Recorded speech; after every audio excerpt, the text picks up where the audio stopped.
Yeah. Tony. All right. Hannah, I'm home.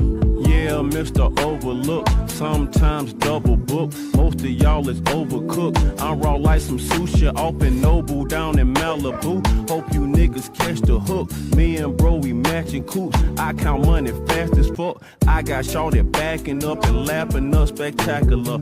Yeah, I'm from the A, I got a shotgun in my passenger. Yeah, I'm from the A, you know the standards, you ain't trap enough. In New York today, the way I spit, I can rap a bus. Starlet's got some fine shit. Harlem got some fine shit. Queens got some fine shit. Brooklyn got some fine shit. Can't forget about Candyland because it mine shit. They keep talking about they from the jungle. All that line shit. Line them up and cross them out. I'ma buy a gross amount. I'ma buy the grocery, but tell me who gon' tote them out. Making sure my family eat the riches in my family tree. Somewhere near a sandy beach. My girl Hermes head to feet. Yeah. Shit hard.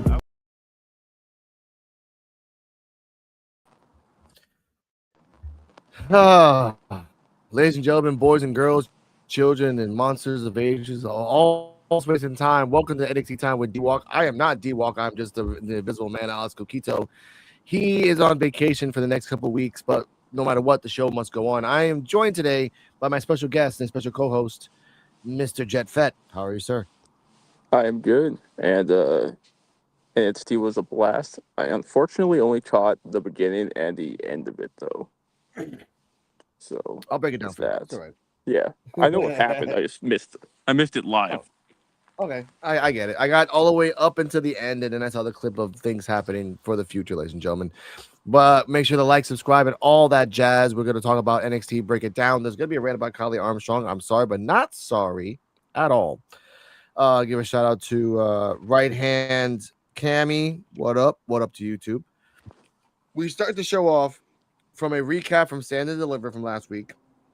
Everything that happened, all the results. Since I wasn't here last week, were you satisfied? Like, and you can tell me your rating in general. Like, were you satisfied of Stand and Deliver last week? It was good. It was a fun show for sure, but I mean, it felt a bit weird having it. I feel like there's something special about it being on WrestleMania weekend. It just felt a bit weird, but the matches were fine. I mean, like, I still believe that the Gargano Miles Bourne match did nothing for either of them. Nope. The men's fatal four-way was fine. I really do think though, they need to start like putting the good stories in the main event. I think Soul and Zarya should have probably main evented Stand Deliver. The men's fatal four was good, but I mean, it was like I kind of had an idea that Tony was going to win. Yeah, of because course. the other three are probably getting called up soon. So, there's one is most definitely getting called up. 2 or 3 are probably getting stalled for anyone else. I would imagine Ethan Page. Yeah, but I was going to say Ethan maybe. Yeah, go on. Yeah, I feel like he's the most ready. I mean, they're all ready, but I mean, they kind of need people down there. Yeah, For me, I actually like the triple threat between Lola, Kendall, and JC. I kind of wanted Kendall to win, but we understand why down the line. That's fine. Yeah, it was a good match. Like Tatum doesn't really have bad matches. That's actually a great thing about her. Sometimes there's not that many memorable matches, but there's a lot of matches where she doesn't really mess up. And if she does mess up, she kind of like works around it. Yeah, but I can't tell you a bad Tatum Paxley match. Like she has she's very good. Like she's also ready. Like she's been ready for like a year now at least. No, I think after the Wendy Chu thing, she had to find her way and kind of like get her character. Her character's been the same. There's not really a change in character, but her move set and how she's adapted from she's done botches, ladies and gentlemen. It's not a guarantee like, oh, she's perfect. No, she's done botches, but she's found a way to remove those botches and work around it. So I respect her for that more than anything. Other than that, let's start off with the first match. Kaylani Jordan versus Jada Parker. This is the second match of possibly a third one because obviously they're gonna put a freaking third one. I mean, they got to at this point to get because Jada won the first one, right? I believe so. Or did is it tied or actually I don't. Let me see. No, it's not? Kaylani. No, it's not actually. No, What? that's the weird thing. Yeah, I don't remember. I don't remember Jada ever winning against Kaylani. I can remember every Kaylani match up until like the last year, because she's like every match is like every ending from Kaylani has never been the same twice with her crazy. Oh, Oh, well, oh, we'll get so back to that. like, Yeah, yeah, go yeah. on.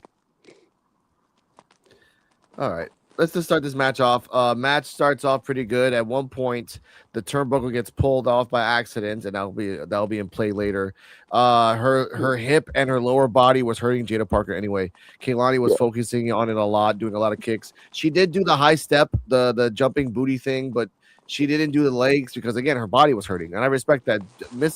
Mr. Booker T was on one, but we'll talk about that later. At the end of it all, Miss Jada Parker was going to do a hypnotic to Kaylani in the corner, but Kaylani moved. She hit the turnbuckle.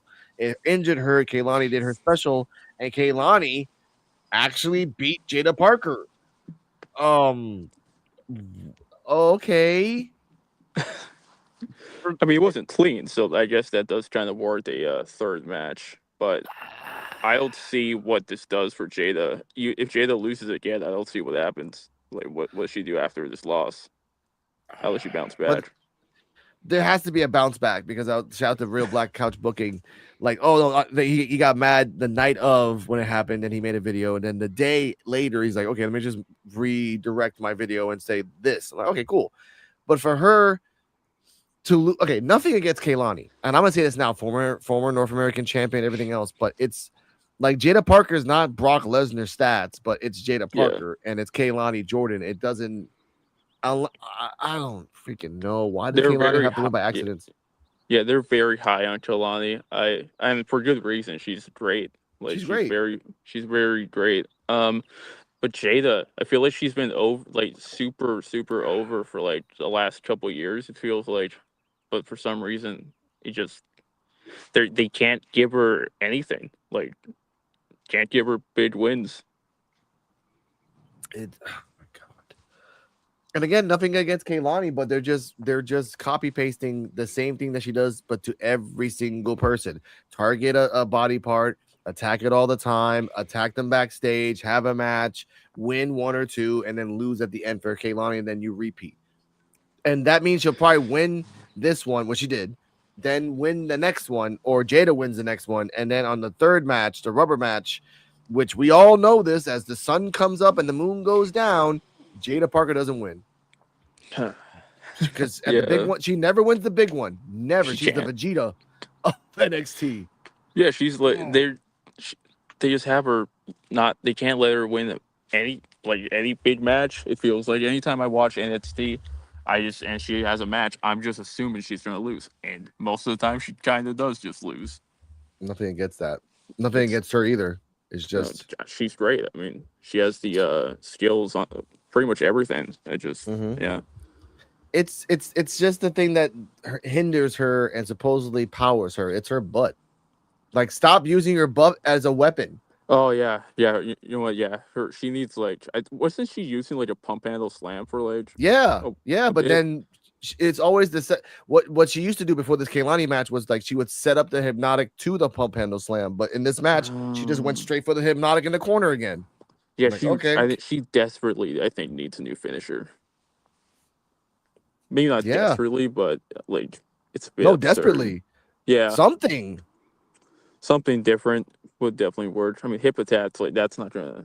Maybe that's the thing. Maybe like a hip attack isn't going to win or something. So maybe she has to get like a new move. Yeah, I was thinking that too. And by the way, people were like, "Oh, if you're gonna crap on Callie using a shoulder attack, Callie, who is a track runner, uses that with great speed like Braun Breaker. Yeah. Jada Parker is not a NIL employee of booty. She's a soccer player. So don't give me that crap. I've never seen anyone use your butt in a soccer match. Show me it. Put it down in the link, and I'll tag you. But other than that, no. Two big differences, ladies and gentlemen. I want to put that out there before the hate comes in the comments, which they always do. They always do. But Mr. Yeah, Jet, yeah. what rating would you give this match in a sense? A to F. A to F. It's hard for me to say anything bad about like a Kalani Jordan match or a Jada match. I'm gonna probably just because Jada probably should get wins, I'm gonna give it a B because like I feel like they gotta give Jada a win eventually, like before people stop caring. That is. Yeah. Bleacher Report gives it a B minus. I give it a B minus as well. Like it's a standard Jada Parker match. It's a standard Kalani Jordan match with a outcome that, as much as they wanted to change it up, it's still the outcome that we kind of thought. Like Jada Parker never freaking wins. Like she wins in other things, but just not in this. But in the notable moments of this match and everything else, the show started with a hype package for NXT Revenge with a dramatic narrator. I like that. The overwhelming support for Miss Parker waned a bit over the course of the match, but Jordan kept the crowd heat focused on her, which I forgot to say that. Like it was Miss Parker, and at the end of the match is like, okay, Lonnie. Like it was very like even the crowd's like, we're getting tired of this shit. Like it's like, why should we? Do we have the chance to pick Parker anymore? I don't know. Should we? I don't know. Yeah, the crowd, ladies and gentlemen. Yeah, we kind of got confused, which I mean, it happens. I think I heard Carmelo Hayes talk about it in an interview. The NXT crowd, like they switch up on people, like, and I mean, you see it like clear as day. The NXT crowd is like they get behind someone like Jada, but then eventually they like move on to the next like big star. Oh yeah. And shout out to that. Carmelo Hayes did say that in an interview. Like they're so like weird and like picky on what they want to or not want to say or who they like. Because it's again at one time they were saying Ricky Strokes for him the whole time. Strokes. I'm like, oh god. And like I think last week someone was just like screeching like a banshee for like a full minute. That even the crowd looked at it and like, what the fuck are you doing? But that's the 100 people crowd there. Like it's so compressed. They can do and say whatever the hell they want, and it helps them. I mean, it's like a fun experience to watch on TV because they're going to be loud, which is nice. But they switch up way too fast though on people. Be better, Jada. Backstage, Ricky Saints interrupted Charlotte Hill's construction project for Tatum Paxley to mock him. That was funny that the referee's like, oh, leave him alone, don't touch him. And Charlotte Hill's like with a power saw, and the drill's like, oh, and like, come on, man, help me out. Like, and I did like the referee's face. She's like, oh shit. Oh wait, I'm out of here. And then she just pulled him out the way. But what do you like? What we'll do segment by segment. What are your thoughts on this segment that Shadow Hill is not dumb at all? He's not dumb at all. But the fact that every time someone comes up to him, he's like, I have power tools. Like I can just act like I'm being nice to you, but I have power tools in my hand. Yeah. So what are your thoughts on that? It's a bit difficult for me to comment on because I'm not like a huge fan of Shiloh Hill so far. Yeah. He hasn't really done much for me. I mean, like, he's a funny guy, sure. I mean, but it's kind of hard to get behind some of the LFG people because, well, I mean, they're like mentored by a legend, and then they come to NXT, and sometimes they just disappear for a little bit. But I mean, Shiloh Hill, he's funny. Ricky Saints, like, he's a funny guy. They're both funny people, so. It was an all right segment. It wasn't. I've seen funnier NXT segments though, from both of them. I have as well back in the day with Axiom when he got beat up by I think he got beat up by Oba, and every time like one week one would fall to the ground, and the next week another person would fall to the ground. I'm like, that was actually pretty big. I miss those small like little moments of happiness. Ethan Page advised to distract Saints and convince him that they needed to work together to win the NXT Championship. They both hug, breathe in, breathe out. So they're just gonna keep playing this like we're villains, but we're cool with each other. And what are your thoughts on that for now? Like they're not gonna go both up to the main roster as best friends, right? Hell no. So what are your thoughts? I wouldn't be against them going to the main roster as a makeshift tag team because I feel like they have they saying that they would revive a division's a bit like much, but they would add to I don't know the Raw, maybe a SmackDown tag division. I feel like their like chemistry with each other is probably it saved some episodes of NXT for me because ever since like they turned Ricky heel, it's just been great. Like he's been great. So I think I don't know. They're probably not going to get called up together. I do see them probably keeping Ricky in NXT for maybe a couple more months or maybe a year. But Yeah. yeah, I mean, it. Yeah, I mean, I do see them maybe having a match. I don't know. It really just depends on the timeline because they do WWE calls people up out of nowhere. Mm-hmm. So, like, I could say that they're gonna have a match at like the Nets and it's the pay per view, but then like before that they get called up. So Okay. Like for me, Ethan should have gone. He should have been gone after like the whole Javon thing, and then they extended a little bit more with the Chelsea thing, and then they extended a little bit oh more yeah, with the like he's been it's like him waiting is like him being in jail, and every time of the day that he's supposed to get released, they keep extending it. He's like, all right, whatever, fucking I don't care. I ain't got nothing else to do on the outside. it And I probably yeah, it probably yeah, had to do with something that they lost all their like not all their like the men's division, like they lost yeah. Trick, they lost Oba, they lost Javon. They kind of need like they need to build up like other people first, and then I'm sure then they'll get like confident that they don't need like Ethan Page care like helping in at Steve. Yeah, that's true. Because again, if you take out Ethan and Ricky and just leave everybody else, Evolve can carry the torch of matches. That's the easy thing. And do a Yeah, little bit of comedy. That's the easier thing. But right. in terms of storyline, it's gonna take a while. Yeah, that's the one thing that I feel like would be lacking if they like got rid of Page and Saints for the men anyway. It would be a bit of a rough like story, Yeah. like narrative to watch. Yeah, it would be, and I bring up the reference of like NXT. It would be like NXT 2017. There was a lull Oh between yeah. Bobby Roode and Nakamura. Like that lull was not that great. And we did have the dubstep cowboys and we did have a couple other things, but before Ciampa came in, before Aleister Black came in, there was Kona Reeves. Okay. Yeah. There's it was never a good time for that, ladies and gentlemen. Yeah, But what and is a good there's time? Go yeah. on. Yeah. No, sorry, you go. You go No, ahead. go on. I was gonna say that like NXT especially it needs a blood feud sometimes to carry the show as a whole. Like Yes. Champa Gargano, that was one. Um I don't think they ever really. I mean, they kind of did Roxanne and Cora. That was kind of a blood feud, but also kind of not really because Yeah. they weren't really a tag. They were a tag team, but they were just kind of thrown together. Yeah. Um, and then obviously Trick and Mello. So Yeah. I don't know if they could recreate that like Trick and Mello storyline now. They kind of don't have any long-lasting teams right now.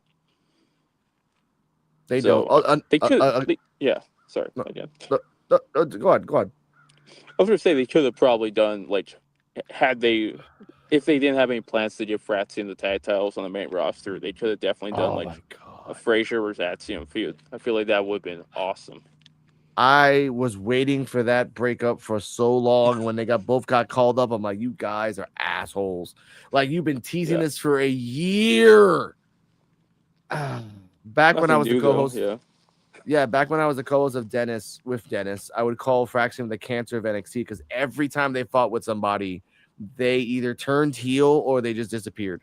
Like any team that they touched Chase U, that shit broke up real fucking quick the second yeah, after that happens. But let's talk about something that I have to explain to some people. Now, ladies and gentlemen, if you don't watch Evolve at this time, a certain character I'm going to talk about, we on the Evolve with PWF podcast like to call him factory setting. I'll explain that a little later. Joe Hendry comes out. He starts doing a concert.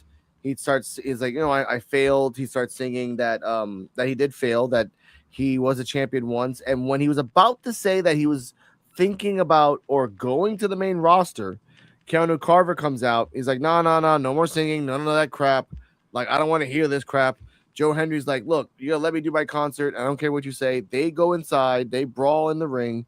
Uh, Mr. Hendry kicks him, grabs the guitar, does a Jeff Jarrett and hits him. And most people that get hit by guitars are like, oh crap, that shit, oh, I'm down.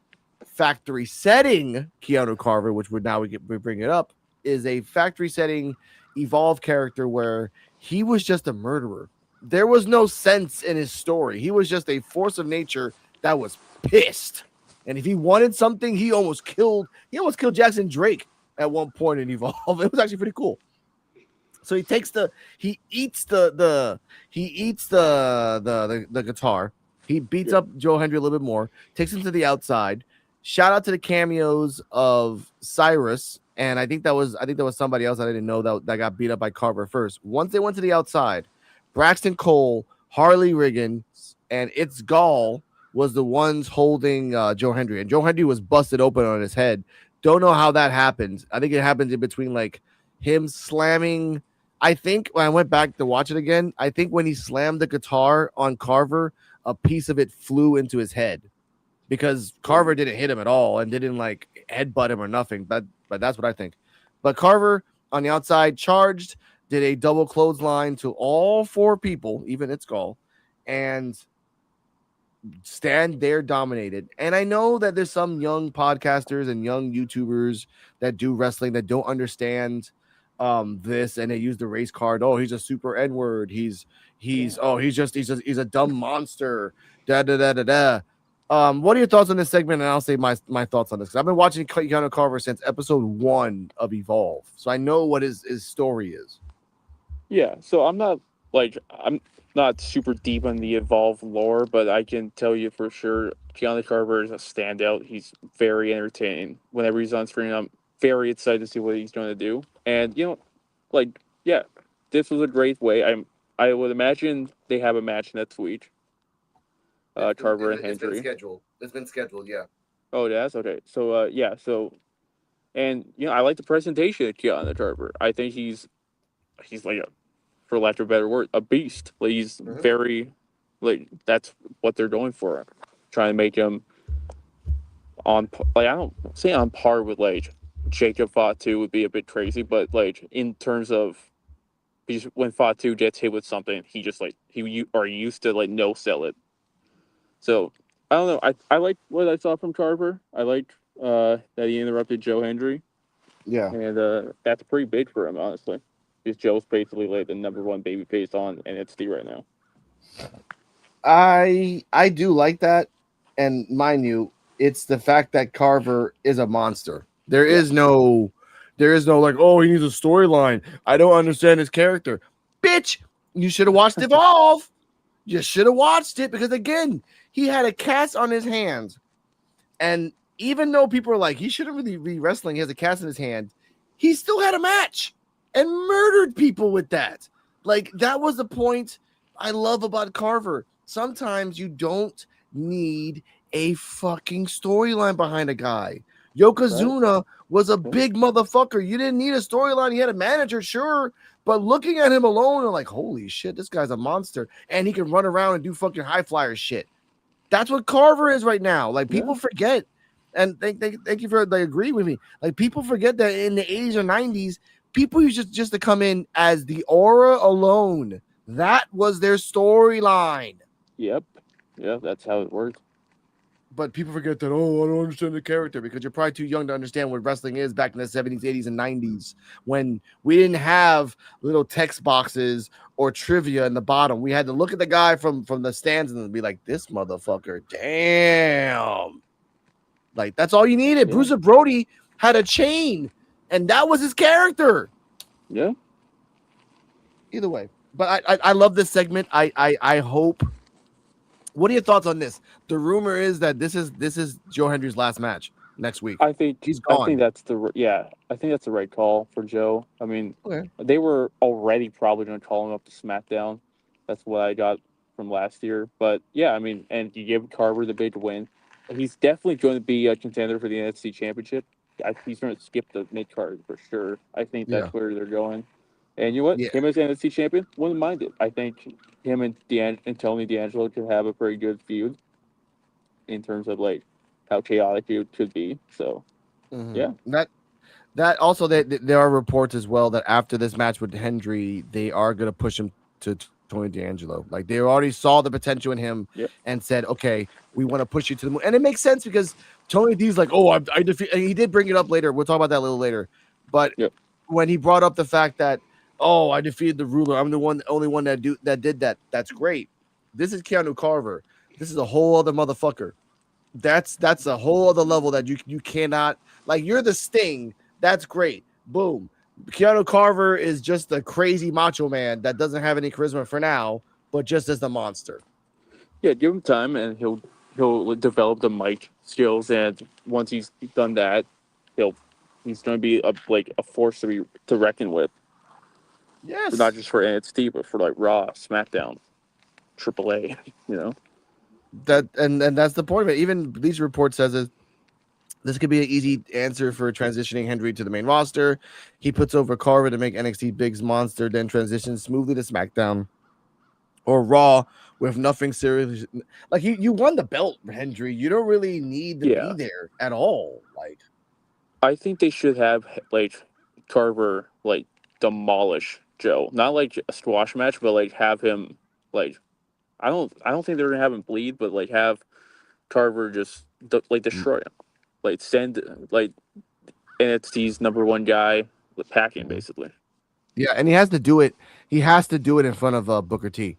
He has Oh to yeah, like beat him and then take him to the outside and just destroy him right there. Because again, yes, Booker T wasn't mentioned in this because again, people were like, "Oh, the story's over." Like, no, Booker T's there because it's just one step of the plan.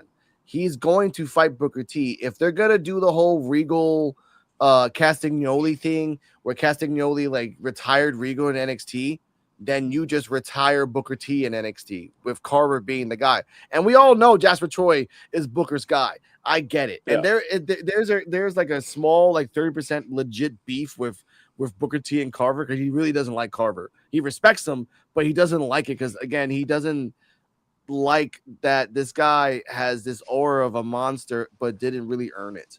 Like some people do. You know what I mean? yeah, Like he's like, oh, the guy looks like a monster. Yeah, he looks like a fucking monster, but he didn't really earn it. Yeah, he did. He's a monster. Have you? And he evolved. They said his bio. He's been on the streets. He had like he's just and his promo is just I ain't going back to the streets. yeah. Okay, good That's motivation kind of for all me. you need. Yeah, that's all you need basically for a guy like Carver. Good enough for me. All right. There was a loud back to Bleacher Report. There was a loud screaming Hendry fan in the audience when he arrived. That's the one that just screamed like crazy, pissed me off. After that, D'Angelo had a pre-tape package explaining the next goal to defeat top names and get all the way up to the top of the business, starting with All Ego Ethan Page. And he gave him props. And that's when he brought up the whole like, I beat Oba. I'm the only one that beat Oba. And someone in a podcast said, I wish someone would just retcon that and say that Oba never got beat because obviously you don't want to bring this up Yeah, unless they're doing a larger storyline down the line that once Tony D goes up to the main roster, then Oba's like, I defeated everybody. And oh yeah, Tony D's like, well, I defeated you, and I can do this all over again if they go down that path. They can save it, but not people watch NXT. But anyway, back to that. But what's your thoughts on Tony D kind of like giving Ethan Page but also bringing up the fact that I'm the only one that defeated Oba Femi's streak, which is kind of true. it is true, and I think that's a good thing to brag about if you're Tony D'Angelo. But yeah, I think it's really I don't really have anything else to add there on the video package. It's just like a formulaic hype package before a title match. So Okay, hype up I the like champ. that. I do like this Tony D'Angelo. He's not really there yet, but he'll get there. I'm for me, like he's getting there. Like the storyline of like him being the vigilante, I like it, but then it's just how long are you gonna do this? How long are you gonna be a vigilante? Even Sting switched it up and turned to Wolfpack. Like you can't do this forever. You can't milk this forever either. This is NXT. he can't. Also, he also can't stay in NXT forever No. because they Well, had. I mean, he can, I guess, but like it would probably be like smarter for him to stay in NXT because like you know the writers down there, but mhm. like yeah, I mean, but then there's also like the cases of people staying in NXT for like what 4 or 5 years and then after like they just get let go for Yep. no reason, like Thea Wesley, Hale. like what? See, Hale got let go. Mm-mm. No, oh, okay, No, I'm sorry. Sorry, I just scared. But like, that's another example of like she's been there for 4 years. yeah, and also Andre Chase is he still working? Like, is he Yeah, still yeah, chasing yeah. you? Yeah, Yep, okay. yep. Yeah, I just Still never there. see him on TV. That's what I mean. Like there are They people kind that of are killed still his there. faction. Yeah, Yeah. they kind of When you killed. Yeah, they try to the faction's dead. Like there's no more Chase U. It's just Andre Chase being by himself again. And guess what? sad. Let's do Chase U again. No, like you've done it 4 times. Yeah, worked the first like couple times. Didn't work. It's not working with the newest. Like, well, I guess it was Kale Dixon and the other Uriah. dude. Yeah, it was them. And I don't know. Yeah, No, but even then, before we go to the next segment, like even then with Birthright, they're not winning. They're no, losing. Like, and I get it, they won the speed, whatever, all that shit. But the fact that you lose in the pre-show just for just for Lexus to win a speed, just to like, it's not working. If you brought out Regal and this guy's and Fit Finley just for them to lose the pre-show, what's the point of this? Like, they they should should. be, Yeah, yeah. yeah, they should be winning matches, and it's I don't know. Winning a speed matches doesn't really like won't do much for you in the long run for like a No, faction. They no. should be like contending for the tag titles or like one of the like a couple of them should be like going after the North American title at Yep. least if you don't want them to go for the NXT title. But I don't know. And, It's and none of them are, by the way. questionable. None of them are going after anything. Like Lexus is not Yeah. going. Like at least one of them can reinstate the freaking Heritage Cup if you want to go down that route. Like Yeah. that's defunct. Jesus. Oh, next up, we have a progressive spotlight talking about Soruka, and I love that Soruka and Zarya's timeline are two different things. They show the same clips from Yeah. 2025 to now, and they show that in Soruka's perspective, like she tried her best, and Zarya was ungrateful and everything else. And I'm gonna connect both of these things. And then when they showed Zarya's like, I tried my best, I would have burned the world for you, but you didn't really respect me, and you didn't really give a shit about me, so I'm gonna make you remember me. What are your thoughts on both these perspectives? Again, this is actually good storytelling in this perspective. And what are your thoughts on them doing this last woman standing match because they realized that the stand and deliver match just was bad booking? Great match, Yeah. bad book. Yeah. I feel like um it's a feud that is I don't like not like I said, I'm not like super like tight with NXT right now. So who's the so Soul's the baby face in this feud, right? Or is it like you pick your poison, like whichever one you cheer for? Like The latter because it's so okay. Ruka's like they actually I have to give the crowd of NXT and I don't like to give the crowd credit, but like a couple weeks ago so Ruka was saying her business, saying that Zarya, you were always jealous, like you cost me my title and all this other stuff. But when Zarya started talking, she brought up the fact like I have done everything for you, I have jumped a bullet for you, I have like tried to help you, but then every time I get I get a shot, I get one, but you get five. Like, how is this equal in this friendship at all? And that's when you realize, like, if you look at it from Sol Ruka's perspective, Yeah. she's the baby face and Zarya is the heel. But you look at Zarya's perspective, Yeah. Zarya is the baby face, and that's what I love about this storyline. You can pick and choose whatever you like you said. Right. You can pick Yeah. your poison. Yeah. So yeah, and that's a cool thing about this feud. It's a unique type of rivalry. I would like to see them do this on the main roster somehow. But yeah, so Soul and Zarya, that last woman standing match, it should main event. It probably will. I hope. Yes. Zarya should win. 100%. She should win. I have a strange feeling that they're gonna have Soul win though, No, because no, no. I think it's Zarya. Okay, continue. I'll say my thoughts on that. because I feel like they I'm going off of like years of watching WWE lately, or in the last Mm. couple of years, and like they usually make you believe that the heel like, is going to win, like the quote unquote heel for Zarya, I guess. But now like, but then it's also like a last woman standing match, so it's I feel like you rarely see the babyface lose. Yeah. So I feel like they're gonna have Soul. I don't want Soul to win. I want Zarya to get a win. I feel like this might. I don't think it ends the rivalry because I don't know once it's the pay per view. Is that like it's not Heat Wave? That's not even close from now. No. And it's They the haven't announced it yet. So I think it's like in a month. In about a month. oh is it spring breaking? Are they doing that this year or Spring break's over. So yeah, I think in about May, like at the end of oh May, there should okay be because well I know yeah Backlash. I know Backlash is in May 9th. So after yeah Backlash, there could be like an NXT pay-per-view like 2 weeks after that. Battleground then it would be Battleground I guess. Yeah, we Battleground. Ugh. So yeah, I don't like the venues that they picked for Battleground. But other than that, I guess Zarya wins this one. They're going to do a trilogy for sure. Then I Mhm. don't know what you can do to like. I feel like a last woman standing match should just end the feud though. It It should. should.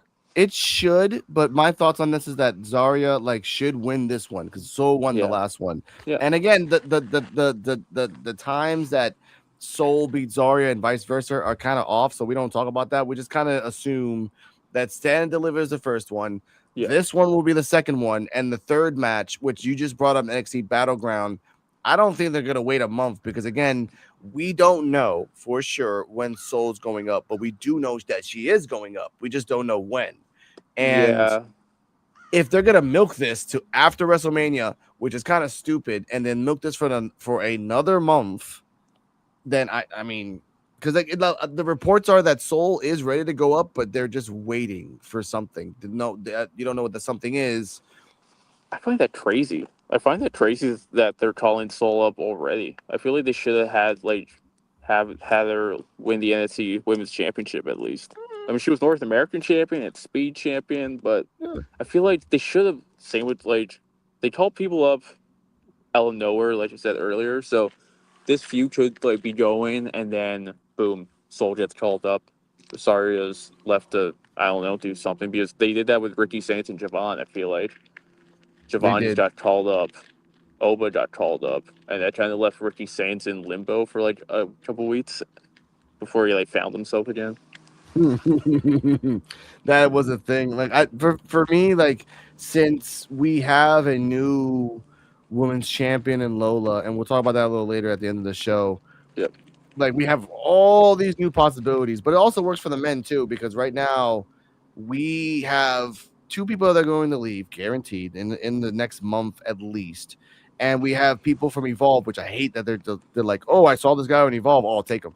I saw this guy on Evolve, oh, I'll take him. They keep doing that week after week, and it's starting to piss me off for me because I'm like, you don't give us at least a week or two with these guys before you snatch them up forever. Like Elio LaFleur was supposed to go to Evolve. He was already like Right. had a plane ticket ready to go.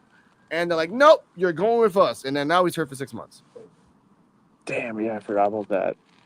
Yeah. But I That do got love hurt. I Yeah. do love the kayfabe of it though, Jet, that like they showed Yeah. him in the hospital, but he blurred his own face. He's like, you're not seeing my face. No. That's why I was like, oh, that's dedication. Like, you're not gonna see my face. That's dedication. Yeah. It is. But oh my god. But I hope this works. But back to this. Kelly Armstrong versus Skylar Ray. Welcome back. She's been in main events for the last 2-3 months, just there over and over again. But Kelly Armstrong, and history of this, she said this herself in an interview, that she found out that she was going up to the main roster 1 hour before Stand and Deliver started. Like she was in the back with all her friends, and then the main people came up to her and said, hey, by the way, you're gonna be in a video package next week, and you're gonna be in NXT Revenge in about 2 weeks. So I'm like, good for her, man, because she was surprised. Like no one knew, none of her friends, no one in the higher ups. This was like very hush hush, and they just told her and then she told everybody else like a couple hours later, but like she was the only one that knew that she was going up to the main roster. And an hour before Stand and Deliver, because like right when Stand and Deliver, if you remember, there was a video package saying, "Oh, Callie Armstrong's coming." So she was surprised at everybody else, like, "Oh yeah, we're gonna have a video package of you." And you go like, "What?" Oh, okay, but Callie Armstrong versus Skylar Ray. Shout out to Layla Diggs. She's the one that designed her gear for Callie Armstrong. Layla Diggs is also a wrestler in Evolve who is a great gymnast, a great adaptive, evolving gymnast, and learned from her friend Mason Holiday how to make clothes. So now she's making gear for all her friends down in Evolve. That is pretty cool. Like you're learning how to be a designer, and that's a good backing, like a good back for her, because in case she gets hurt and she doesn't want to do this anymore, she can work as a clothing designer for the company. Like you still get money. That's a pretty good way to keep your job. Yeah, exactly. Mason Holiday does her own gear too. All right. Last time in action, Skylar Ray alongside Shiloh Hill defeated Ariana Grace. That was on December 17th. That was the last time Skylar Ray was on TV. And Kelly Armstrong was the last time she was on TV was against Carmen Petrovic a couple months before that. Kelly Armstrong arrived with confidence and delivered strong offense from the outside, nearly picking up the win after a spine buster. Skylar Ray stayed in the action, almost picking up a surprise win after a satellite DDT. It wasn't a pizza DDT, satellite DDT. Armstrong caught her diving and rocked her with a right hand. She was doing the punches, like the rock punches. That was pretty cool. Actually more like Dusty Road punches. So that was pretty cool. This was a solid. And then at the end, she went to the ropes, did the Cali connection. Skylar Ray almost scorpioned herself. You saw that too, right? Just her chin was the thing that stopped her because she was doing a perfect rotation, and then her chin got stuck on the floor, and then for a quick second, she's like, "Oh shit." And then scorpioned herself. I'm like, insane. It was insane landing. What are your thoughts on the match and Kylie Armstrong debut? This is what we in Evolve we call her when she's like this, like really angry and just like confident as fuck. This is Karen Armstrong, just angry. So, what are your thoughts on Karen Armstrong, Kelly Armstrong? I think so. I'm not like I know of her work in Evolve. I've seen some stuff of her on NXT like I did last night. But yeah, I mean, I'm easily impressed by wrestlers. Like I can't tell you a wrestler on Raw, SmackDown, NXT, Evolve, AAA that I don't like in ring. So yeah, great match. That's Cell. That's how you get a finisher over. That's like holy, like absolutely insane. I think, and yeah, not to get into what happens at the end of the show, but NXT women's division still going to be carrying. Okay. This is what I gotta say about Kelly Armstrong, and viewer discretion is advised. I'm gonna have a rant on this.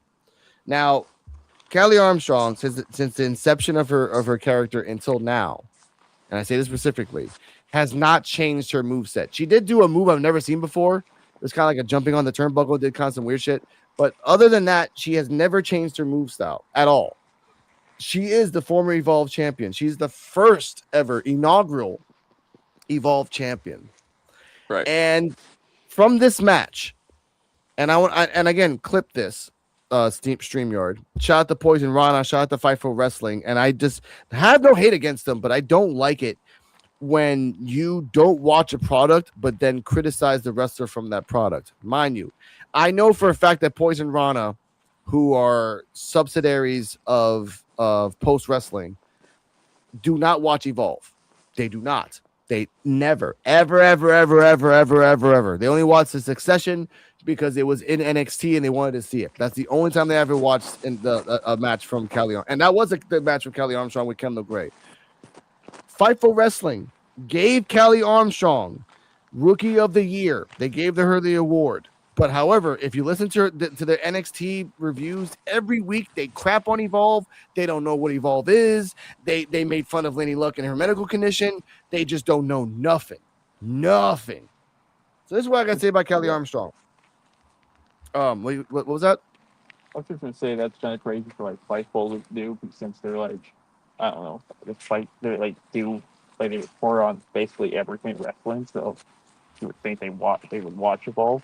Nope. Check out when you get a chance, Jet. Check out the videos on my YouTube channel, I would. and I tagged them. I've literally tagged them and say, hey, you don't watch this, and I have receipts. I don't talk random shit. I actually have receipts of them saying it, and it bothers me.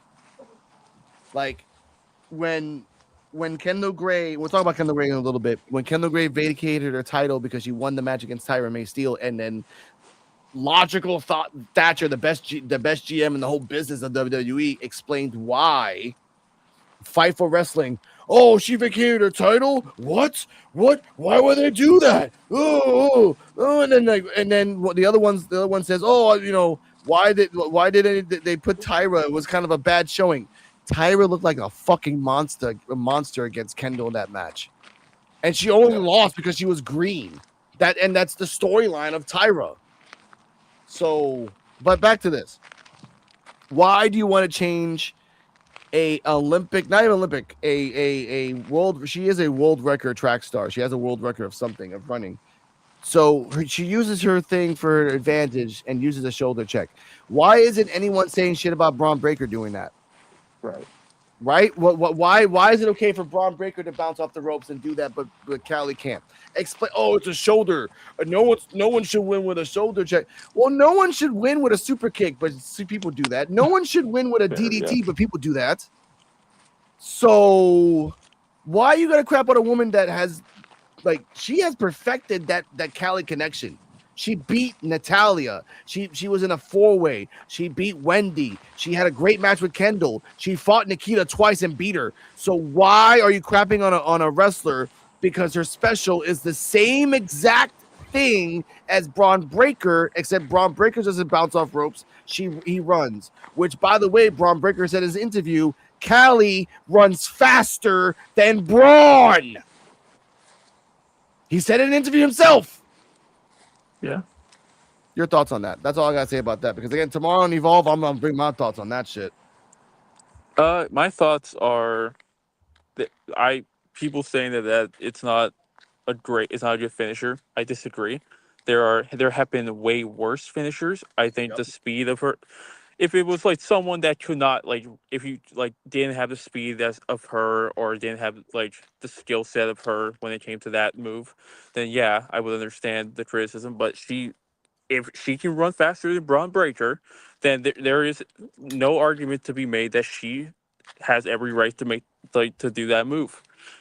And yeah, like I said, it's not the worst finisher in history. There have been so many more horrible wrestling finishers. Yep. And I can't tell you the last time I saw someone use a shoulder, like that type of move, as a finisher. So it's already different in the company. It is because again, and it also lends the people that actually sold it.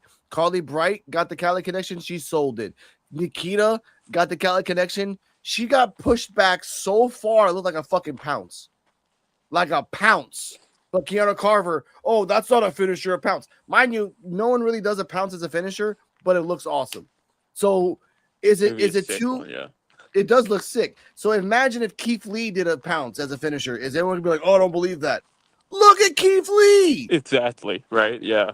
Keith Lee is, like, if he used a pounce as a finisher, it would be automatically believable, because the dude, yeah, like the dude, like, he's a big guy and he just chucked someone. Yeah. But that's all I gotta say about that. But Kelly Armstrong, welcome to NXT. I'm happy that she's in NXT. More than importantly, if Kendall does win the belt, there's gonna be a Callie Kendall feud. Oh yeah, and that's match of the fucking night. Mind you, they might put Lola in there, whatever. But I'm fine with that. I'm fine with that. Yeah, they'll do a triple threat, and then they'll do a one-on-one match, like at a big show. Mind you, I would like to see Tatum versus Callie and Thea versus Callie, and even Izzy versus Callie. Because Izzy's tall as hell, but like once Callie get that running. But again, I digress.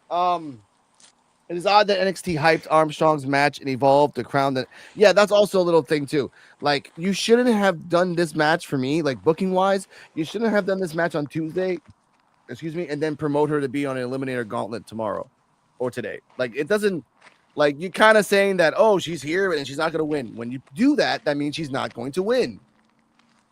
I Yeah, haven't seen the ending yet. I have like 12 more minutes of the match of the Eliminator Gauntlet, but I haven't seen it yet. I've gotten spoiled to find out who the mystery woman is. It's not a happy spoiler, ladies and gentlemen. It's not. Nothing against that person. It's just not. Anyway, back to this. Stephanie McCurr found Lola Vice backstage. They like I do like that Lola. Sorry, Stephanie McCurr's backstage because we hear a promo about something else later. Robert Stone told the Vanity Project and Blake Monroe that she would face Tatum Paxley next week for the Women's North American Championship. But there's a stipulation. I did like that Jackson Drake looked at Robert Stone and, hey, look here, buddy. I'm like, motherfucker, I'm older than you. Who the fuck are you? But Mr. Ricky Smokes is like, what are you going to be like, Mad Stone, Sad Stone? Get out of here, Smokes. And he got out of here. So what are your thoughts on, before we find out what the stipulation is, the fact that Robert Stone was like a stand for a Vanity Project, but now that he's the boss and they're like his workers, he hates the shit out of them. I think it's actually good character growth because like when he wasn't the GM and Vanity Project was around, I mean like they look cool to him, right? But now he has to deal with like Vanity Project and all their business. So yeah, I mean that it does make sense, you know. You don't like he was not the GM and now he is the GM. So before he was a fan of them, he would like try to push for them, I believe, and then now he has to work with them, and it's probably like torture for him. Exactly. It's like you're a guy that got to the college and you're not a teacher yet, and you hang out with them for like a week, and they're like, "Oh, that's cool as fuck." Then you become a teacher and you teach them, and it's the worst because they don't listen for shit because you know they're gonna fucking party for a fucking week. I love that. I love that. Speaking of this, let's see. After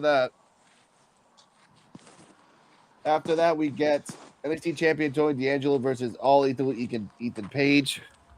This match started with nice little like a lockup. Mr. Ricky Saints came out to support. Hands grabbed them from below and pulled them. And I did like Ricky Saints' face because he did look like he was getting pulled to hell.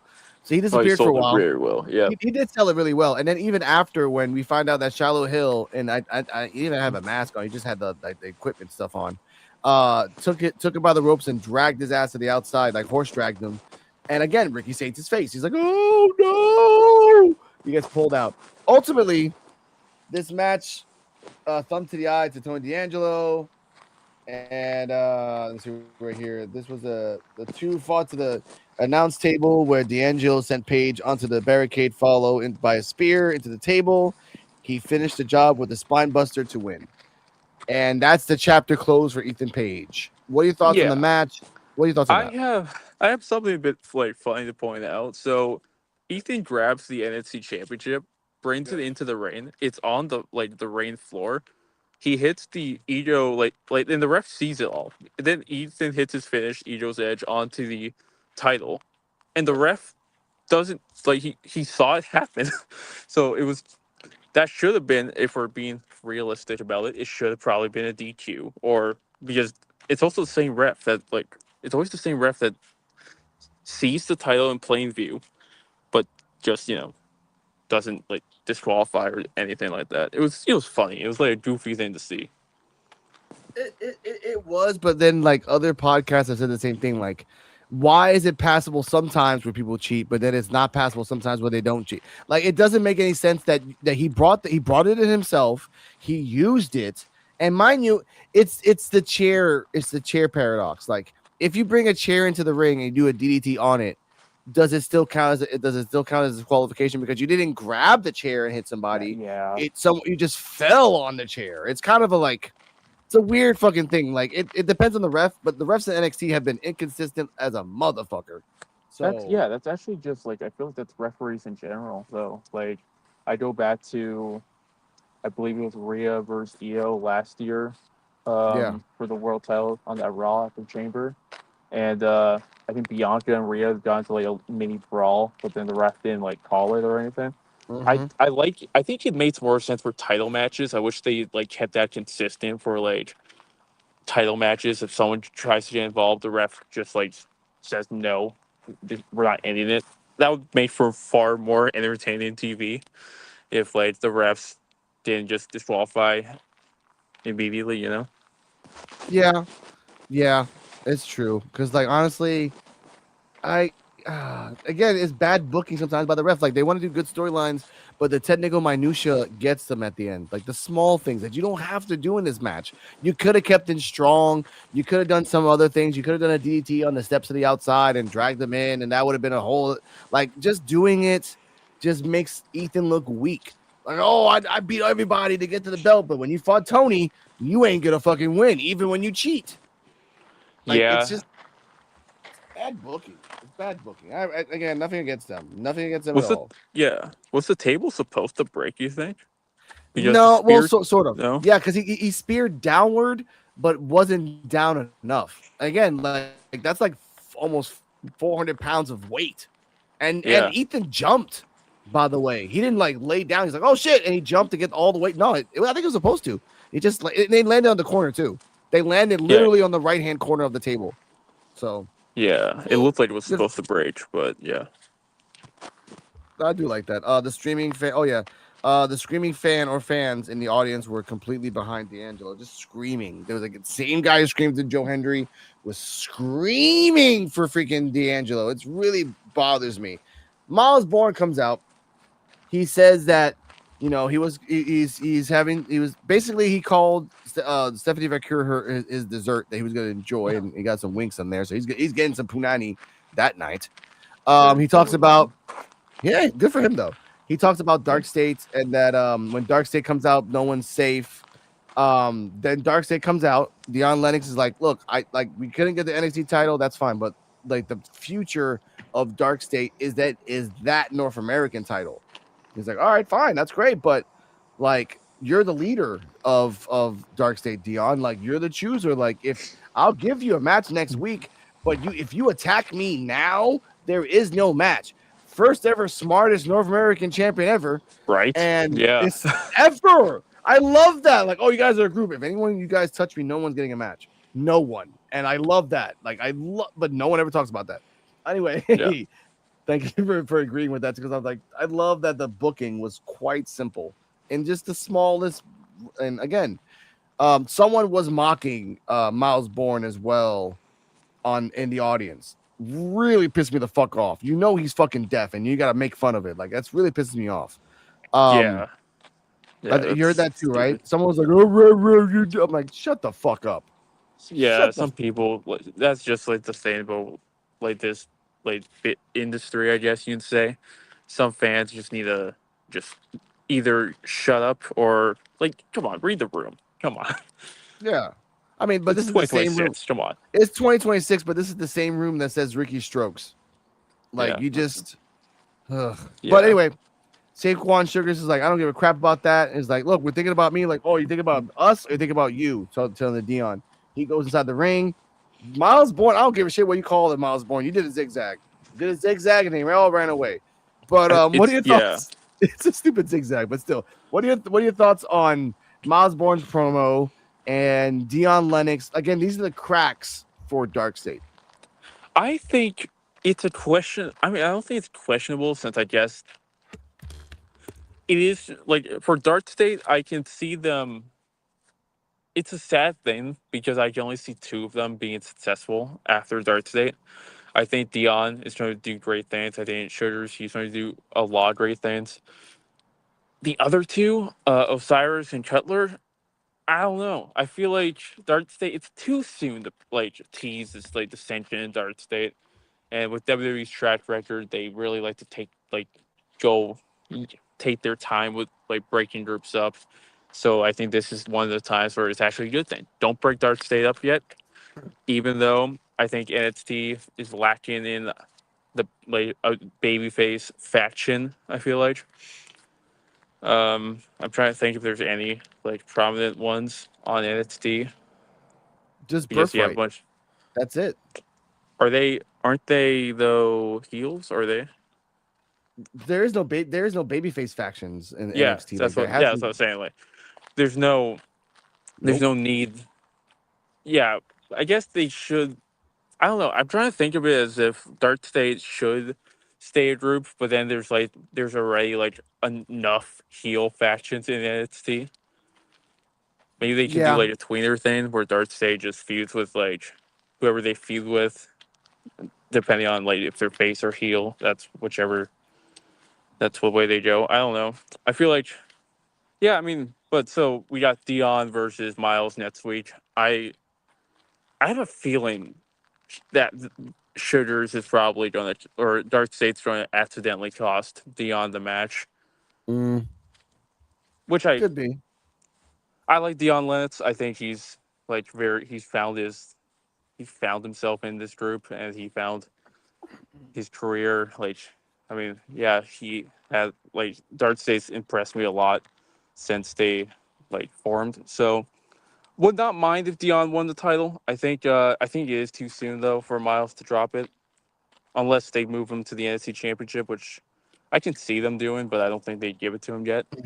Um, I see it, but then like he has to have a championship first. Like he has to get a title, and if you're gonna do like the whole, I think this is a swerve from Dark State too. Like they're just doing all this like, oh, I hate you, da, da, da, da, just at Yeah, the end to swerve. Because like, but then like that shit's unborn. Oh yeah, Born, we just gave you the belt, and we're giving it to Lennox. yeah. Why? Because I'm like, okay, I guess.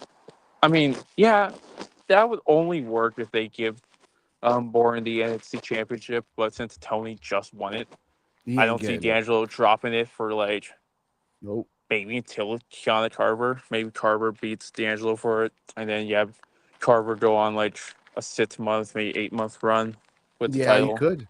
And you can bring it back like Carver versus Legacy, Carver versus Born, Carver versus Leon. I think Sorry, then John. they would definitely have Bourne then probably maybe if this is all saying if the crowd's still behind Miles Bourne by the Yeah. time I would imagine next year Stand Deliver rolls around.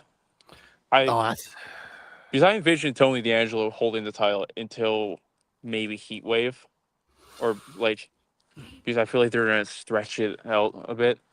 And mm, then Tiana wins it off Tony, and then maybe they do or Keanu versus Miles at Stand Deliver I or whatever I deadline can see that. maybe. I can see that. Like for me, I think like okay. I think when they do the Iron Survivor tournament again, I think we'll get around Yeah, that, like around November. Like that might be the time that D loses the belt, which is fine. yeah, Which is fine. And then you do a rematch of D Carver for Stand and Deliver. So then if Tony D doesn't go up to the main roster, he gets the belt back. But if he's going to the main roster, then he just loses the Carver. Carver stands tall.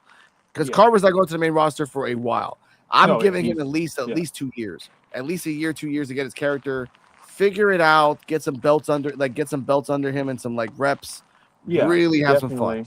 Definitely have Carver stay in NXT for I would say 3 years Okay, 3 because years is fine. All right. 3 years I feel like that gives them time to be a monstrous heel, and then they can test out maybe like depending on how he is with the Yep. mic skills by then. Maybe they can try like more not face, but maybe like leaning towards that edge because they want to have layers to like their talent if they are going up to the main roster. Because Yeah. like how they had Roxanne, Trick, and Breaker, they spent like an extra year in NXT to like develop that heel like skill. Okay. I get that because like honestly, like Keanu Carver the group it's back in Evolve podcast, we call him the Abercrombie and Fitch bitch because like he just acts like a fucking surfer dude. I don't like that. Hey, bro, you doing those weights? Yeah, get that pump on. I'm like, what, sir? There's a segment too where like 5 guys were just pumping weights in the gym. Like that was the segment. I'm like, okay, Vince McMahon would love this one in a lifetime.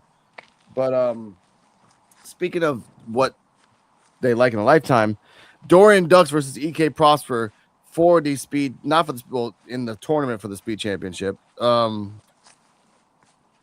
This match lasted to the last 5 seconds. I was gonna speed it up right here. Doria did a OG cutter. Then he tried to do a shooting star. No one in the pool. EK Prosper did a moonsault for the 1, 2, 3. And before that, EK Prosper did a shining wizard. They didn't want to call it that, but it was a shining wizard. It And was every a time I see it yeah, was right. it was a Okay, beautiful shining wizard. it was.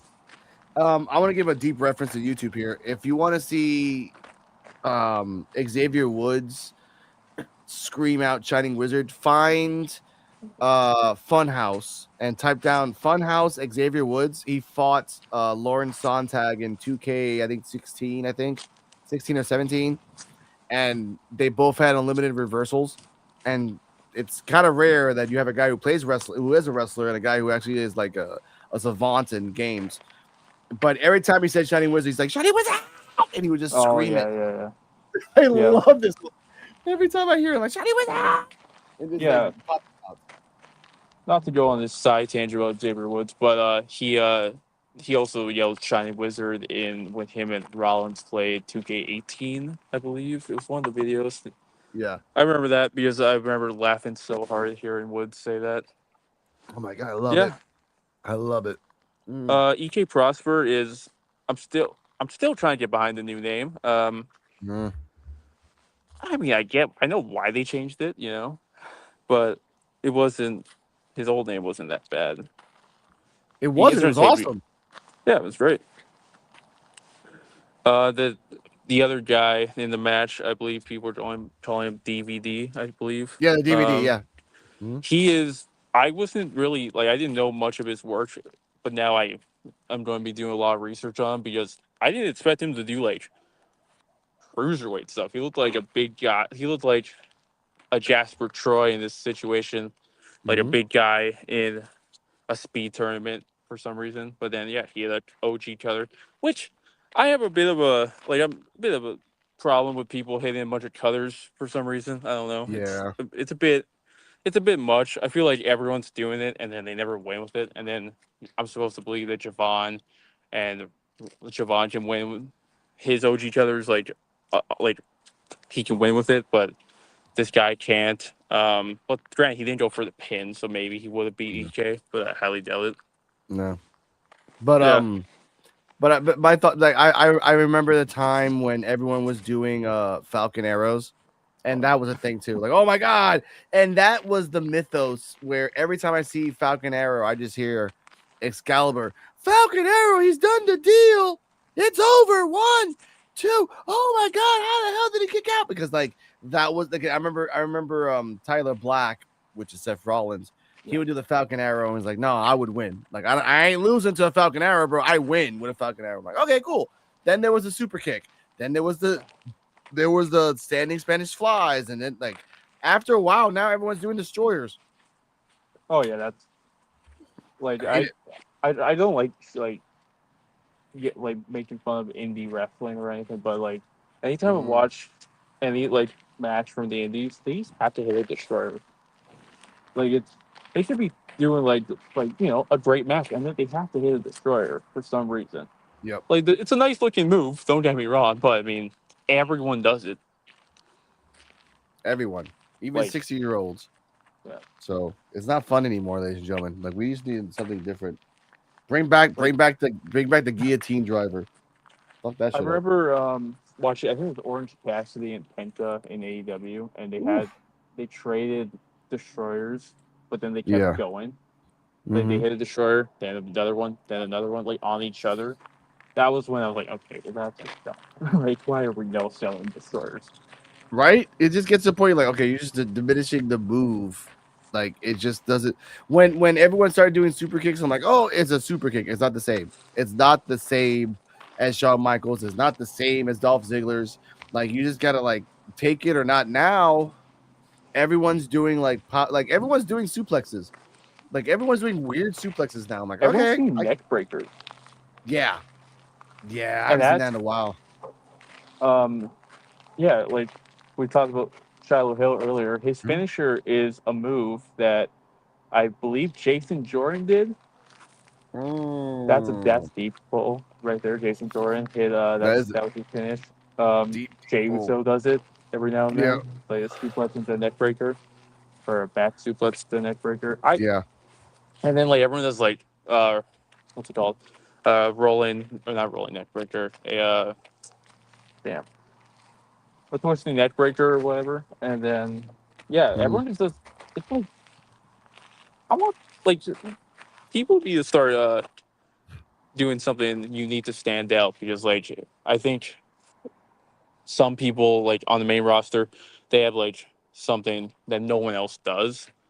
And granted, like Penta does a destroyer now, but he Yeah. wins with it. He doesn't like Yeah. the person he faces doesn't get up immediately, you know. So yeah, I agree. Like we get like again all these. That's where we go back to Kelly Armstrong. She does a shoulder check. Do you want her to do do you want her to do a pump handle slam like everyone else does, or a power bomb? right. So someone actually was it Poison Rana? Yeah, Poison Rana said it. Oh, she should do a power bomb. Why? Everyone does power bombs. Like Everyone. Like the only one that does like a decent Liger bomb is Easy Dane because he converted it into a Liger bomb. But no one calls it a fucking Liger bomb. It's a power bomb. Sit down, power bomb. It's a Liger. Well, it's not okay. Technically, it's not a Liger bomb because a Liger bomb you gotta like really tuck in that neck. But other than that, everyone does power bombs. Everyone does bombs or Vader bombs. Shout out to Nikito. We'll talk about that woman crazy later. Notes. Van Dukes got a pre-taped interview during the interview promising to change the definition of destruction of NXT. I do like, again, he's Belgium that has a French accent who's talking English. Like, you cannot make this up at all. yeah. Him and Sosa, because they've had matches before. That's what I want to see. Ooh. Continuing. While Dukes played the face for now, his presentation comes off more heel, which could be a hint of his longer-term NXT direction. Because if they do him heel, that's pretty good. Zarya, and then we talked about this earlier, her version of the promo, so that's pretty cool. And Robert Stone's office, the GM ran down Keanu Carver for his actions and announced that he would fight Joe Hendry next week. We talked about that too. Yep. That Joe Hendry and Keanu Carver, Joe Hendry's gonna get murdered next week. Now we get to the main event. Oh wait, before that, they don't have it in Bleacher Report. Kendall Gray had a video package talking about her time in NXT and why she's up in NXT.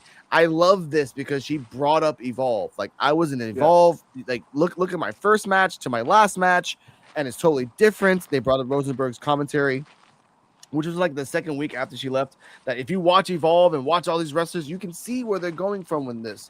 Like, she was the champion. She knows that NXT's going to be a little different, but she's ready for this. She was goofy with Ren. She does Ren's Days, which shout out to Ren's Days. I didn't get the clip because there was a little music cue. But in this week's Ren's Days, she did a ice bath, and the question was, who could be a potential member of Ren QCC while her dog in the background was throwing up. So... And she was in an ice bath too. And she's like, this is total. She regretted everything. And I was like, I feel bad for the dog because again, I have a dog myself. But what are your thoughts on this video promo and the fact that it was her and only her that brought up the fact that it was Evolve that made her what she was? I feel like that's actually pretty cool to have her mention Evolve because again, Evolve is it's where now I guess would you say it's the developmental for NXT, like to get people? Would you say that's what it basically is right now? I shout out to hear these thoughts. I call it, and he calls it too, but I actually brought this a long time ago. It is NXT Black and Gold 1 year before. And I say this that you know this, and you know that when NXT Black and Gold actually started getting traction, it was the shit for 2 years straight. There was never a bad episode. Even when Blue Pants was there, it was never a bad episode. Okay? But the year before Black and Gold, it had to be set up. It had to be character development. It had to be matches that you didn't think was going to happen happened. That is what Evolve is. It's the 1 year before Black and Gold, and it's quite beautiful. because no one is expecting great matches. No one is expecting consistent year-round storylines. Right. And you have a male model figure in It's Gall. Like who else got that? Nobody. You got Shallow Hill. Touche. We got It's Gall. Yeah. That's all I gotta say about that. Yeah. So Kendall Gray, I think she's like incredible. I think um the only thing it goes back to finishers, right? I feel Yeah, like I don't know if it's a controversial take or anything, but I really don't like the pay dirt as a finish. I feel like I don't either. I don't with either. her moveset, with Kendall's moveset, I feel like that is the perfect. It's used maybe a submission, maybe like a suplex of some sort. I don't know, Yeah, but yeah, I mean the pay dirt in general when Shelton's doing it. I don't think Sheldon actually really does it anymore. Um, but like when he would do it, it looked fine. But then everyone else starts to, like have that as like a move they'd use. Like Grayson Waller, he uses it. mm. It's a No, you're right. stupid. Yeah, like it was. It's a move that I've seen done by so many people, and it's it just lacks that impact. Though I will say, when she does it off the second rope, it's very or top rope, it's very Yeah, cool. yeah. Because it, Or the counters yeah, leading up to it. Like she like does a wheelbarrow into the pay dirt, yeah, but I agree with you. I agree with you. And I found out that she did that and started doing that because they realized like if you don't have a snap finisher, you are a armbar specialist and you have to like do your yeah. whole thing based on that. And because she listened to the producers and she listened to the people in the back, she's like, all right, cool. And I understand this why people don't like it because again, it looks like it doesn't look as devastating because it's out of nowhere. It's a flash finisher. You don't really expect it, and it's like by the time you realize it happened, she's already on the 2 count going to 3. So that's Yeah. why. But for me, if she really had a finisher, like a finisher, it should be the Andrade elbow that she's doing, like the spinning leg into Oh the yeah. elbow. That should be her finisher because like once you see it, and if she can master like slapping her hand at the last time, Yeah. getting that nice little gunshot, that's it. That's all you need because you know that for a fact. You can incredibly believe if someone spun around with an elbow in your face, your ass is out. That's it. Yeah, and yeah, there's a reason why like people pop for it every time Andrade does it, or Yeah, even it's a crazy one when every time Jericho does it, like yeah, especially at Dynasty, it looked insane. it did. So yeah, so I think Kendall like transitions like phases out the pay there for that. I think that's gonna. I mean, and to be fair, everyone basically like that's not a new thing in NXT. People right now, Lola Vice has to spin in back fist. Yeah, JC Jane has the rolling encore, the yeah, rolling elbow, which is devastating. Like it's it is. It is. and it won her the NXT championship, won Lola the NXT championship. So I mean, there's a trend going right now. There's a trend. Kendall Gray There is should a jump on trend. that trend and win the NXT championship with a back elbow. That would be great. That would be for me. That would be great. But Kendall, like this is part 1, by the way. They're gonna say that part 2 is next week, so we're gonna Yeah. hear more from Kendall Gray, and that's cool. Like I don't know what else can you say. You kind of told everything that you did. All Yeah. right, I guess. But okay, talk about your life or you talked about your family, John Cena, Brent. I guess talk about your college days. I guess. I don't know. Eh. I mean, All right, they got to tell us this like point some of the like stuff that doesn't really matter in the grand scheme of things to like and build. it's true. Which, by the way, the Callie Armstrong promo when she had, I think she had a promo here. I think she did. Um, that was like 30% of what she said in Evolve because she's like, oh, because by the way, in Evolve, she had drugs in her system when she was a baby. She was living on the street. She said some way more dark shit in Evolve Yeah, than here. So I'm like, you guys are lucky. Like that I was started, yeah. I felt bad. I was gonna do a GoFundMe for her. Like, do you want money? I feel bad for you. Yeah, that's a bit of a tragic story. And yeah, it wasn't like they were gonna show like say all that on NXT. I don't Yeah, think they were. CW would have probably allowed it. No, they'll do that on Raw. They want to make a pop. Like, you were drunk, baby. Oh, because if Nikki Bella can say that I wish you died in the womb, you can say Oh whatever these god, days. that line still to this day is just it's the It's the most worst. like Yeah. it's the funniest line. It is, but it's the worst line in like wrestling history. But it's funny because it Yeah. is the worst. The It's the delivery worst. also just sucked. Yeah. Yeah. I wish you died in the womb. Like, oh my God, stop. Oh God, leave. John Oh Cena, god. take her away, please. But let's get to the main event. Yep. Lola Vice versus JC Jane with Fatal Influence in the background. I do like, for some weird reason, that Fallon and Laney are Yep. synchronizing their hairs, like teasing a tag team. I'm like, okay, cool. And I feel bad for Fallon. I'm like, hey, Fallon, you were the North American champion. You know where you are now? A tag team. Oh yeah. Fall from grace. Really. Yeah. Laney needs to be alone. Before we get to the main event, before we get to the match, what are your thoughts on Laney Luck and Fallon Henley? I'm not really a Fallon Henley fan. For me, I'm not. Because again, like I like her style. It's very unique. It's okay, but not really wow. But I love Yeah. Laney. Laney is Uh, fucking unique, moves out the ass. yeah. I mean, I'm not gonna lie. I was one of those people who were a bit worried when like they replaced Jasmine Nitz with Lainey Yeah. Reed. I wasn't a fan of Jasmine Nitz to the like point where I'd be like, I'm gonna stop watching now. But Jasmine Nitz, like she was growing. I mean, this always happens, by the way. This happens to me every time I watch like a wrestling show. I get attached to someone, like Mm-hmm. I start to like root for them, and then they either get injured or they get let go. I'm like, well, damn. It happens all the time. Anyway, Fatal Influence. I like Fatal Influence. They've drawn me heavily. I think uh, Fallon Henley though. I feel very bad for her. She's probably Yeah. having a great time with Fatal Influence, but like, yeah, she's. I feel like they really missed. They dropped the ball with her when she was feuding with Tiffany Stratton. That was a great feud. Mm-hmm. It wasn't a great feud to the point where it was like, like super entertaining. It was a comedy feud. I feel like it worked real well when Fallon was a face. I don't know. I'm not feeling this heel stuff still from her.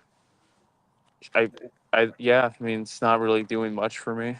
But maybe this leads to her versus JC Jane. But I also think JC Jane's done it in NXT, so it's a bit up in the air right now. Yeah, and it's getting all right. I'll try to talk about this match, even though we know there's more interferences than my birthdays. James started slow, hesitated. The match strikes and grapples with Vice, and until Fallon Henley and Laney Reed distracted the NXT Women's Champion, allowing the former champ to lay her out on the floor. Back from commercial, the challenger tried to wear down the champion until Vice striking prowess began to overwhelm the Jane. Another distraction set up bicycle knee smash from Jane for a 2 count. Henley saved Jane from a triangle with a tiger feint kick and set up the rolling encore for another 2 counts. Reed caught Vice with a slap to set up another rolling encore, but Vice ducked the shot and hit the back elbow for the victory, for the Hurricane, which I call the Hurricane.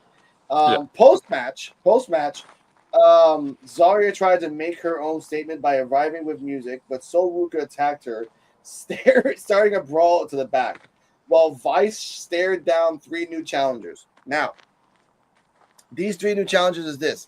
While this is all happening and Zarya and Zolbuka were fighting, JC, Laney, and Fallon were on the outside of the ring. They're literally looking at Lola Vice. Out of nowhere, which I think just Callie Armstrong after a win did a run and then just ran back into the ring and then just like Yep. freaking shoulder checked both of them. And then I Oh love that yeah. they saved Jason. Like, oh shit. And then after a while, Jason's all scared. Freaking Callie's looking at her, and then Izzy's looking at her, and I forgot what the third His name person. was Kendall. His Kendall, name was yes, Kendall and then Gray. yeah. Yeah. So Kendall was looking at her. No Kaylani. Yeah, that's Weirdly weird. enough, that is weird, right? Because like you just won a match, and they were implicating that this might be leading up to the NXT Women's Championship. Whoever wins this match. But Mr. Jetfet, what are your thoughts on the match, post match? Callie, Kendall, Izzy, all contenders, supposedly going after Lola. I find it pretty cool that well the match itself was good. I mean, JC Jane's great. Lola Vice has really like grown in the last couple of years. I feel like in Yeah. reign, and yeah, she's still the champ, which is good. Let's not take the title off her, the JC Jane, for no reason. And post match, Charlie Armstrong running in, like destroying Fatal Influence was great. And then stare down Lola. I will say, when Zarya was making her entrance, she looked like a force to reckon with. Like, I cannot wait for this Soul and Zarya feud to be done, so then Yes. they can do Zarya contending for the NXT Championship and probably winning it, like by the summer, I would imagine. Me too. And then AC Dame is one of those like wrestlers that it took me a bit like become a fan of, because the culling for like a bit of it was a bit but after the culling betrayed Tatum, that's probably where I jumped on the AC Dame bandwagon. And then Okay. Kendall Gray is like going to be like she's It's going to dominate NXT. She's going to dominate like mm, she's one of the few people that came from Evolve to NXT who should just like you can already see her main eventing like some like WrestleManias like in the future, like yep. she's insane. So yeah, I mean, yeah, NXT, the women's division will continue to dominate NXT, especially when all the call ups happen. True. True. My thoughts on this match. It was a good match. Like I was, I'm not really excuse me, I'm not really a JC Jane fan because of her booking. Not of her wrestling. She's a standard good wrestler, can work the matches, can do 20-minute matches. That's fine. I just never liked the booking that from the start to the finish, she's always been interference. Oh She yeah, has that is a tattoo on her head. Like, I'm a champion. Interference the whole damn time. Like, you never had one match where you won definitively. Even Jackson Drake did that once in Evolve. One match.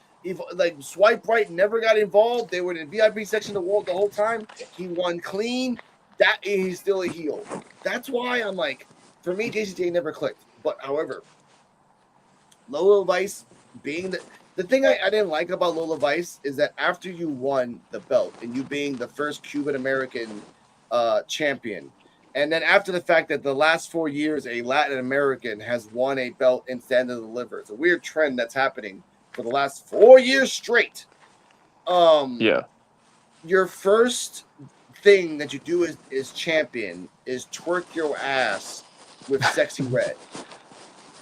That's what you do. That's like, Gotta get oh, those not gotta get Viva those Cuba. views. I get it. You gotta get those views. Not Viva Cuba. Not like Gracias Latino America. No, I gotta twerk my ass to the woman that made the worst song in the world in 2025. I said, I remember that damn song. So I thought it was gonna be good. And it was shit. Look Which up. one was that? That Which was the, song was that? that was the one that Drake used the BBL Oh, Drizzy. Like, the beginning of the song is Sexy Red.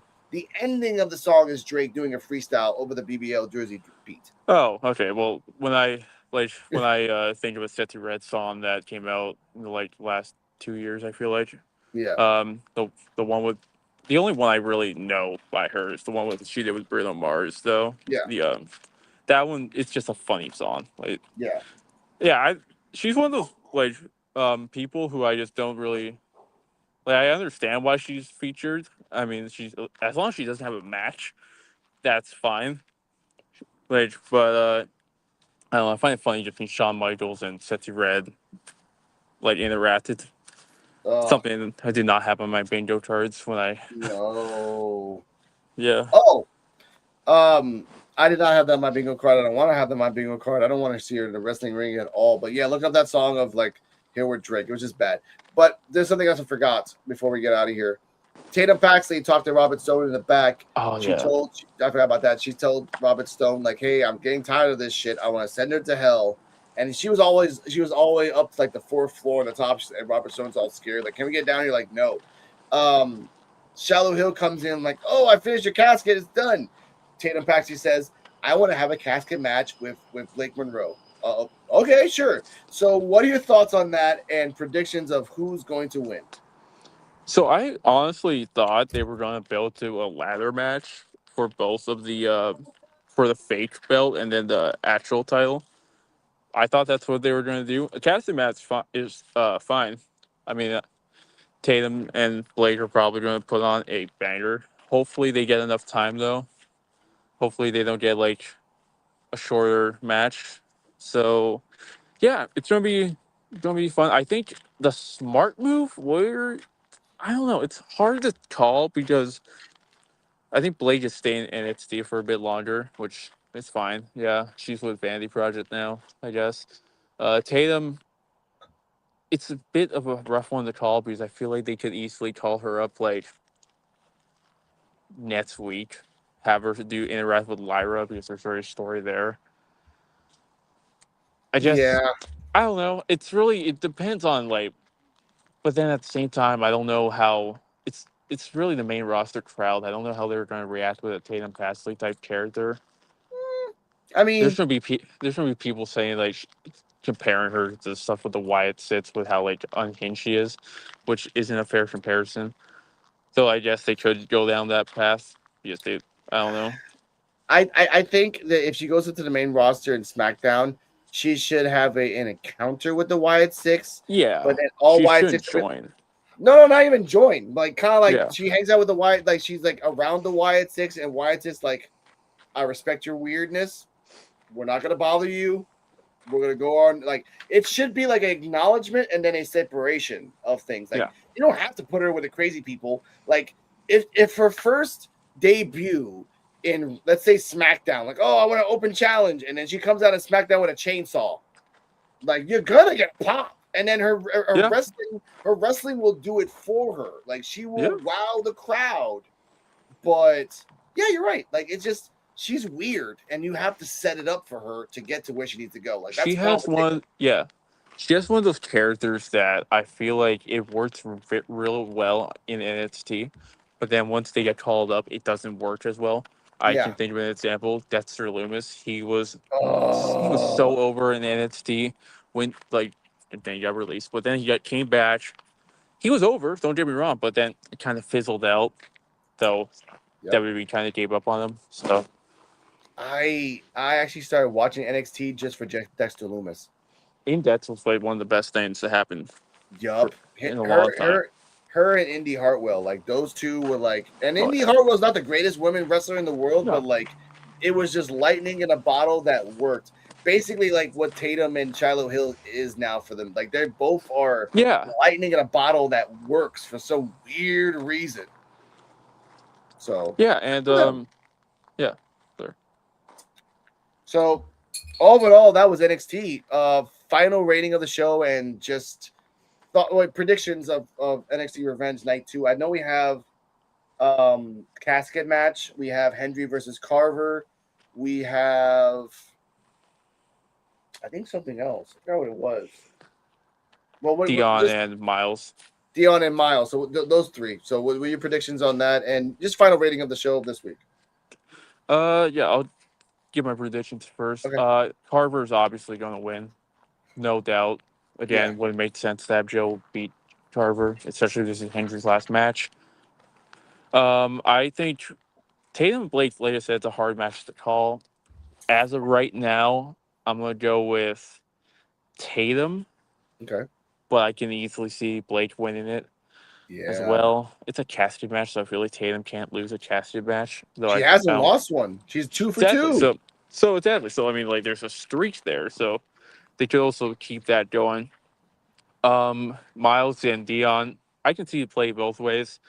Miles loses via shenanigans from Dart State, or Mhm. Dion loses because of Dart State by Yeah. accident or on purpose, depending on how they want to book it. So I'm gonna, as right now, like with Tatum and Blake, it's gonna switch by next week, I'm sure.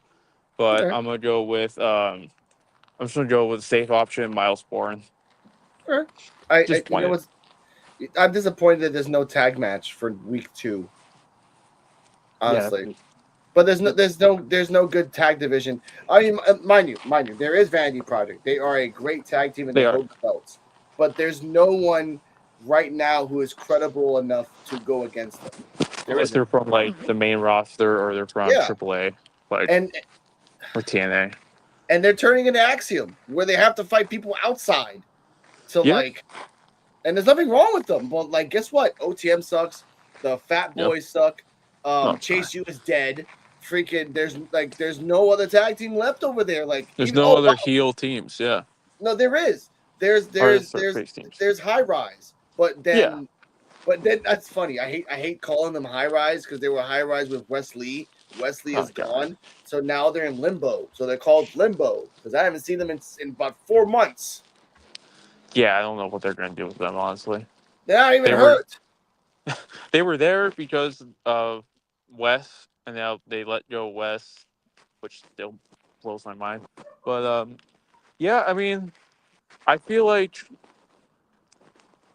the NXT tag division like has been kinda in limbo for the last couple years. I would say Fraction was carrying the division. Once they left, it was like, okay, we got Dark State, we got the Hank and Tank, and then we got OTM once in a while.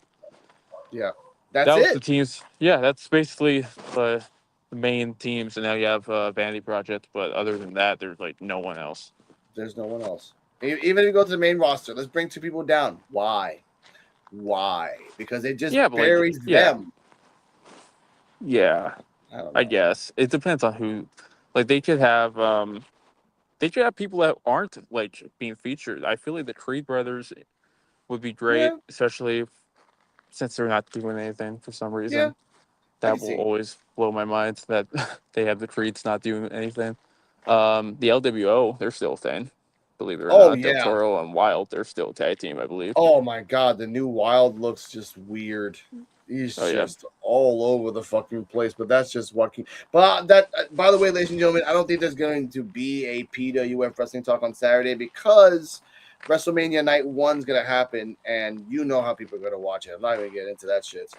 But I want to thank you, Jeff, for passing by for NXT Time with D-Walk. Yep. It was a great show. I appreciate that. And thank you for your great commentary and everything else. I want to give a shout out to D-Walk. Be well, stay well, get better. Tomorrow, we will have a PWF Evolve Wrestling Channel episode 56 of the Evolve with PWF episode.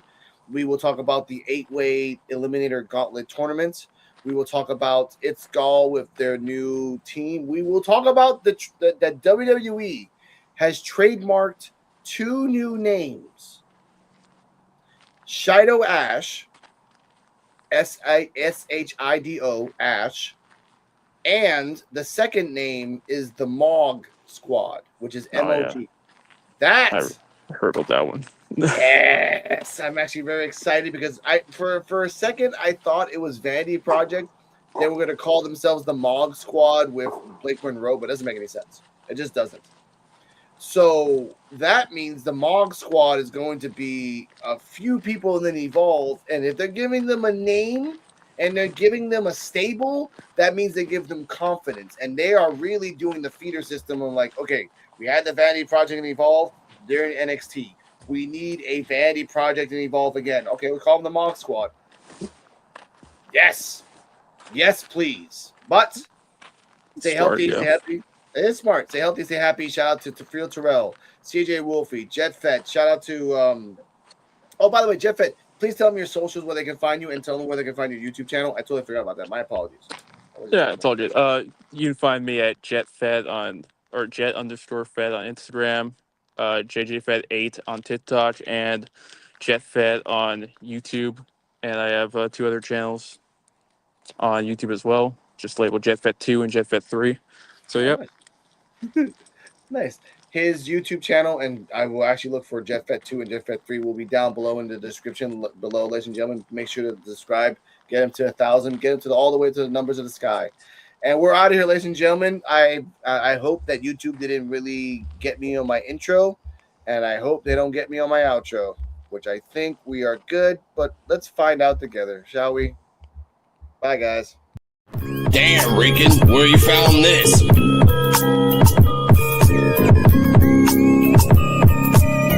PUWF exclusive. This is the podcast for underappreciated wrestling fans. If you don't like it, suck our Walk, Joe BNCO, and the Invisible Man.